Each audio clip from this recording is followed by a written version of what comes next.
Welcome back. It's time to talk about one of the greatest festivals that takes place in our wonderful greater metropolitan area of Salt Lake City, Utah. And it's one that celebrates the diversity of our communities here and, of course, all of the arts and music that go along with it. My guest is Dyer. He is the Executive Director of the Utah Arts Alliance, and he is the Festival Director of the Urban Arts Fest. Welcome, brother. How are you, man? Thank you. Nice to see you. Good to see you. Thanks for having me back. You look fairly well rested. I thought I might see a little more bedraggled Derek today. Well, looks can be deceiving, let me tell you. Fair enough, fair enough. So here we go. Another, and tell me again, I should remember this, but 8th?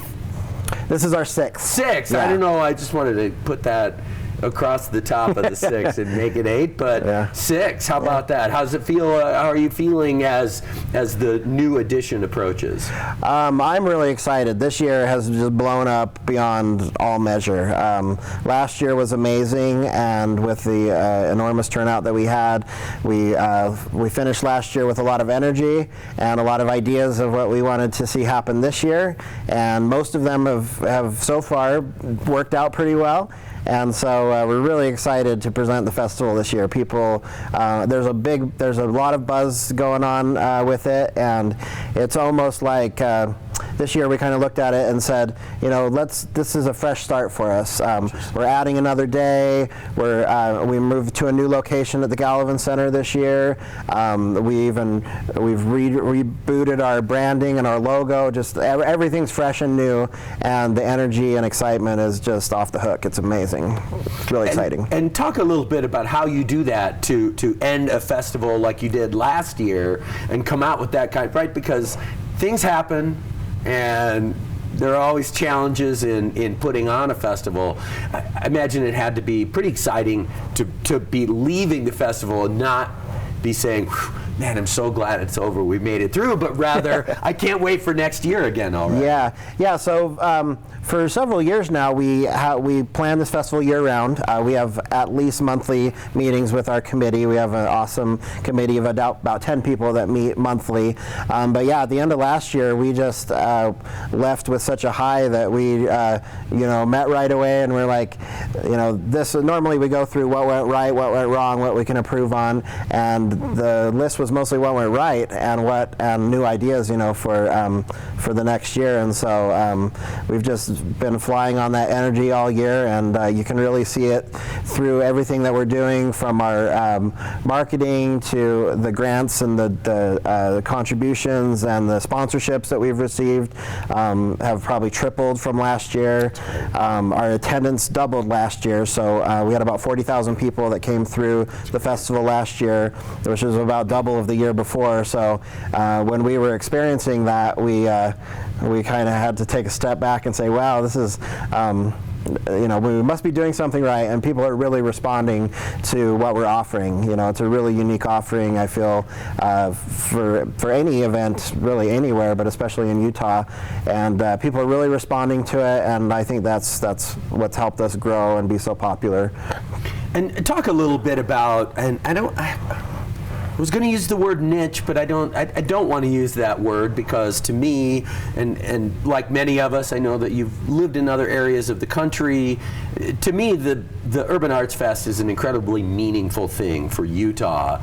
But talk a little bit about kind of where you fit in the landscape of just the fact that we have a fairly short summer season here. There's all kinds of stuff going on, and the process of kind of creating something that's unique and distinct, not only from the source, but also with reference to other festivals that are going on.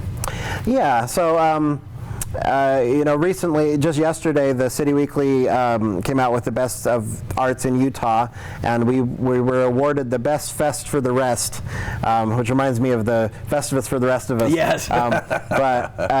I really actually like that award, as strange as it may sound to say it, and it's because that we really do reach out to fringe populations. Our festival is very diverse in every way. We have a lot of subcultures that are represented in our festival, a lot of ethnicity group, a lot of different ethnic groups, and a lot of different cultures in general. And so I think that's one of the things that really sets us apart. Also, we eliminate any financial barriers to people being able to experience this quality of art by making it a free festival.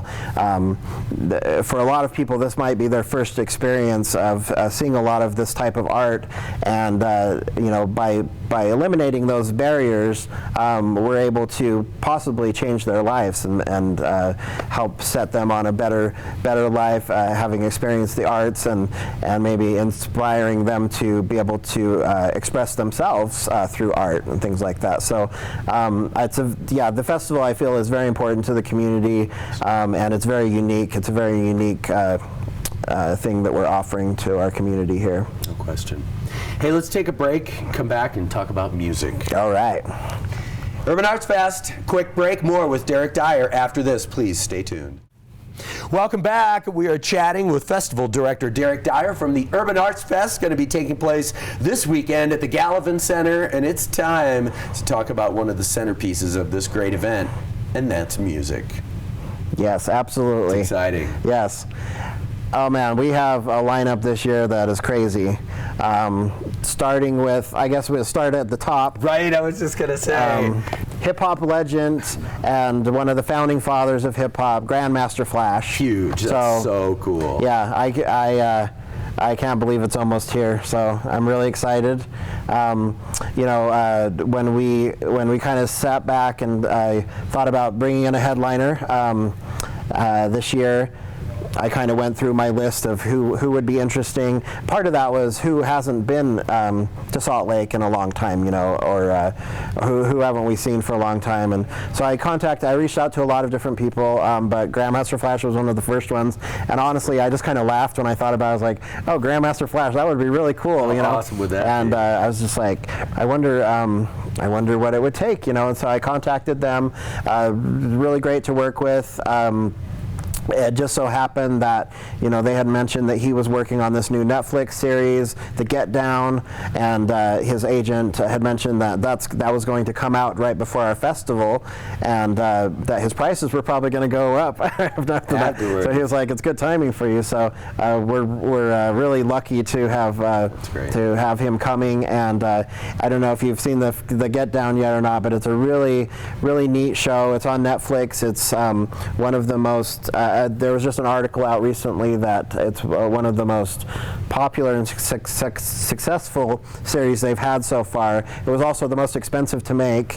It's produced by Baz Luhrmann of Moulin Rouge and The Great Gatsby and a lot of always wonderful, visually stunning when Baz Luhrmann is involved. Yeah, absolutely, sure. Yeah. So that as well has added a lot of buzz to the to Grandmaster Flash coming out to the festival. And so we also were able to lock down VIP meet and greet with Kim, and we actually have some VIP tickets left, so get out there and get those VIP tickets. There's only a handful left. And then we also have a free community engagement piece that we're calling Rappin' with Grandmaster Flash. Nice. And that's kind of a panel discussion, just him, but we're going to be talking about the Get Down. We're going to be talking about the innovations that he's made and created as part of the founding years of hip hop, and just a lot of his experiences and stuff like that.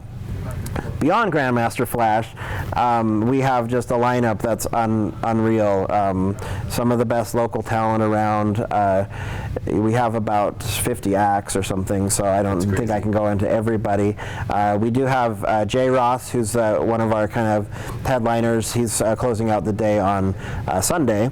He's sort of a hip-hop reggae guy. He has a pretty good pretty big following. Cello Joe, who's a musician from San Francisco. He's a beatboxing cellist, which I saw at an event when I was in San Francisco, and I just said, you would be perfect for the Urban Arts Festival. So we're bringing him out. Of course, everyone's favorite festival group, Samba Fogo, is going to be playing right before Grandmaster Flash on the Galvin Street stage. Amazing hip-hop acts. Yeah, a ton of great hip hop. Yeah, absolutely. Yeah. I've been seeing my pal Pat Main has been posting, even coming back in town for the Urban Arts Fest, and genuinely excited to do so. We don't see enough of Pat anymore. Yeah, I so wanted to have him come out last year, and it didn't work out. So we're really excited that he's coming out, coming back. That's awesome. So it's kind of ironic, but yeah, it's amazing. Just check out the lineup. You can go to urbanartsfest.org, and all the information about the festival's there, and just go to the schedule page, and you can see all of the different acts. Fantastic. Well, it's great to see you. I hope that you maintain your hydration and as much rest as possible. And we'll look forward to seeing you this weekend. All right. Thank you very much. Excited. Derek Dyer, everybody. The Urban Arts Fest. Make sure to check out the schedule. It's a free festival. You want to know who's going to be playing when, and you want to be there. I'll see you there. Quick break. Lots more music from Head after this. Please stay tuned.